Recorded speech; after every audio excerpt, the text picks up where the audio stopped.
Hi, my name is William Clayton, and today I will be presenting on psychological theory in management accounting. This presentation will have main discussion points such as a brief overview of what psychological theory is, what the self-determination theory is, task unrelated thoughts, which are TUT, what emotional language is, what heuristics and judgment are in a management accounting, and why does psychological theory matter to management accountants. Next, this presentation will discuss the self-determination theory, otherwise known as STD. So, what is the self-determination theory? The self-determination theory says that all emotions contribute to psychological growth for an individual. So, there are two forms of mindsets for this, a good for me mindset or a bad for me mindset. A good for me mindset takes change and difference into account, and the individual will integrate those emotions and grow off of them. But a bad for me mindset will compartmentalize those negative emotions and avoid them, therefore, not allowing the individual to grow and build off those varying emotions.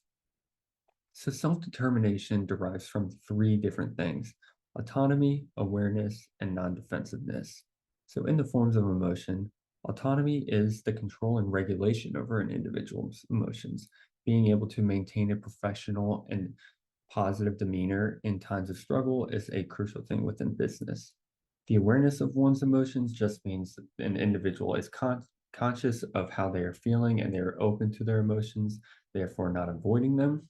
And last is the non-defensiveness part, which means when when an individual is receiving feedback, they are not taking it personally. They are on task and on mind that this is strictly based on their performance, and they are open to receiving that negative feedback. Next are controlled and autonomous motivation. So, controlled is essentially external motivation. An individual is looking to receive feedback from an external point of view, such as a manager or fellow individual. This, therefore, is looking to please someone else rather than it coming from intrinsically, which is what autonomous motivation is. Autonomous motivation is an intrinsic motivation in which it lines up with an individual's values and morals. Overall, once the individual has completed a task, they will feel very positive in the sense that they have completed something that they wanted to do rather than looking to please someone else. So, how does the self determination theory apply in accounting? Well, we want to actively manage our emotions in accounting, especially when we are making judgment calls. We want to make optimal decisions for the business. So, by controlling our emotions and managing them effectively, we can view our difficult task at hand neutrally and make an optimal decision for the company. This also will create a better office cohesion, as many people will be upfront and okay with their emotions, and they will also just want to talk about what's going on with one another. As the author stated, this creates the psychological freedom for individuals to become themselves. So when we have individuals working for themselves, therefore the business will not fail internally as everybody is intrinsically driven. Next, this presentation will talk about task unrelated thoughts, otherwise known as TUT. So essentially, in layman's terms, TUT is mind wandering, but defined by the author, it is a mental state in which the mind is engaged with thoughts that are completely disconnected from the primary task at hand.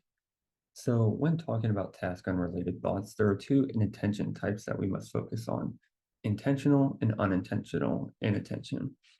So intentional is when the individual intentionally decides to not focus on the primary task at hand and focus elsewhere.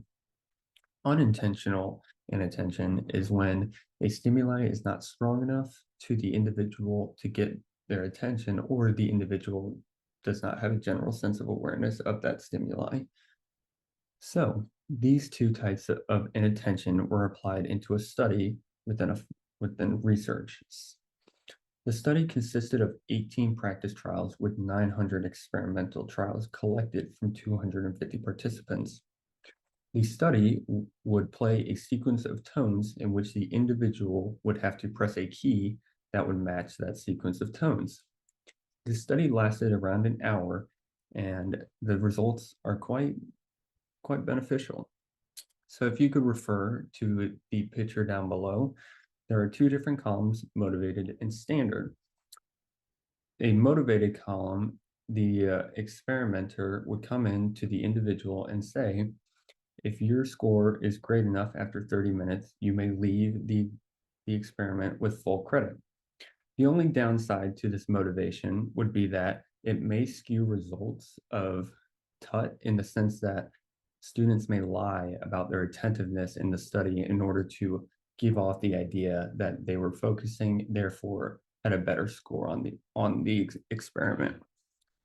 So, looking at on task intentional TUT and unintentional TUT, on task we can see that motivated students were more on task than the standard group. For intentional TUT, we can see that motivated students were much lower in intentional TUT, therefore being more on task when motivated by a manager. And lastly, unintentional TUT remained generally the same, as this is more subliminal in the sense the individual does not choose to recognize the stimuli, therefore keeping similar levels.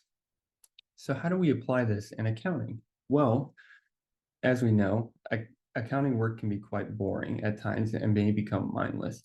Therefore, intentional TUT may increase among workers.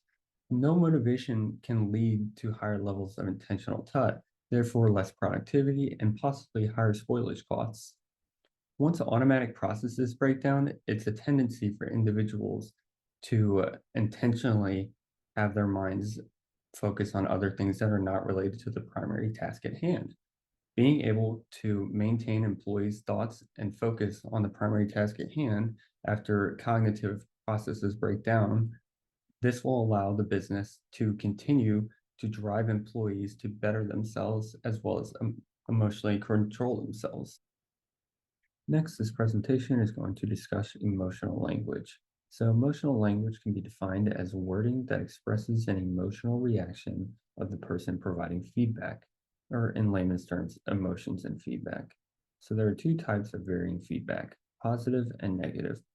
Positive feedback is strictly appreciating an individual's work and a congrats to their performance. Negative feedback is the opposite end of the spectrum. Positive feedback does have a downside, though. If an individual receives positive feedback, they may feel as if they are doing an adequate job already and may slack off a little bit. Negative feedback has the opposite effect. An individual may view this negative feedback and strive to become better in order to receive positive feedback. Negative feedback does have a complicated issue, though. Feedback strictly needs to be related to work rather than personal feedback. If an individual feels as if feedback is personally attacking them, the individual may start to focus on issues such as self-esteem or impression within the office. So if we refer to the figure to the right, we can see that a study was conducted of unexpected feedback, expected feedback, and also comparing the two and averaging them. So when no emotional language was provided in unexpected feedback, we could see that negative chose a negative caused a very high performance change, while positive was at that 3.0 range. And once emotional language was used, we could see a large decrease within negative feedback. The same results yield for expected feedback as well. We can see that negative feedback caused a detrimental performance change when emotional language was used. So to conclude, we must depersonalize feedback within offices. By depersonalizing feedback, the individual will be focusing on the task at hand and the feedback directly derived from their performance. And next, managers have a big influence on individual performance. If managers are providing negative feedback with emotional language, worker productivity levels are going to decrease, and therefore we will not be maximizing operations within the business. So how does this apply to managerial accountants? Well, we want worker productivity levels to remain consistent. Workers are the driving force behind the business, and if we can ensure that their levels of productivity remain consistent year in and year out, the business will be maximizing profits. Next, business operations will be performed with confidence.